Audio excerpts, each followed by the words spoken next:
अहमदाबाद से लंदन जाने वाली एयर इंडिया की फ्लाइट 12 जून को क्रैश हुई। इस हादसे ने सभी को झकझोर कर रख दिया था। इस विमान दुर्घटना में कम से कम 270 लोग मारे गए थे।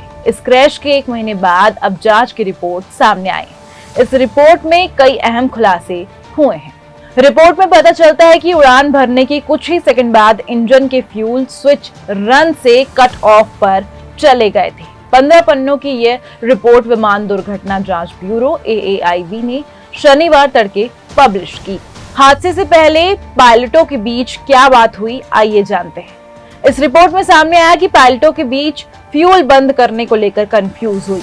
एयर इंडिया की फ्लाइट 171 के दोनों इंजनों को फ्यूल देने वाले दोनों स्विच बंद हो गए थे, जिसके बाद पायलट असमंजस में पड़ गए थे और विमान उड़ान भरने के कुछ ही सेकंड बाद अहमदाबाद में क्रैश हो गया।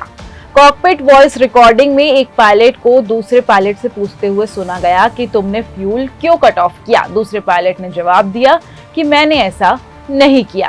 फ्यूल का ये कट ऑफ हो जाना, जिसके चलते विमान को फ्यूल मिलना बंद हो गया। 12 जून को बोइंग ड्रीमलाइनर 787 में जो कुछ हुआ, इस गुत्थी को सुलझाने में अहम रोल निभा सकता है। साथ ही यह क्रैश की बड़ी वजह बनकर भी सामने आ सकता है।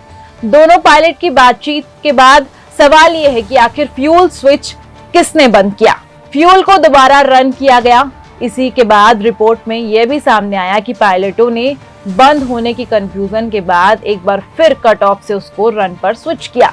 लंदन जाने वाले विमान के दोनों इंजनों स्विच कट ऑफ से रन पर स्विच किए गए, जिससे पता चलता है कि पायलटों ने हालत को संभालने की कोशिश की, जैसा कि enhanced airborne flight recorder EAFR के आंकड़ों से पता चलता है। रिपोर्ट में कहा गया, जब विमान हवा में होता है तो ईंधन नियंत्रण स्विच को कट ऑफ से रन पर ले जाया जाता है। जिस समय विमान ने उड़ान भरी, को पायलट विमान उड़ा रहे थे, जबकि कैप्टन मॉनिटरिंग कर रहे थे।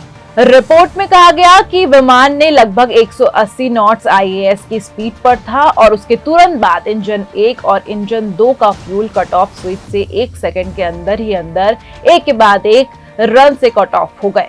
रिपोर्ट के अनुसार इंजन N1 और N2 का फ्यूल बंद हो जाने की वजह से उनकी क्षमता में गिरावट आनी शुरू हो गई। विमान ने 1:38 पर उड़ान भरी थी। 1:39 पर पायलट ने मेडे का अलर्ट जारी किया।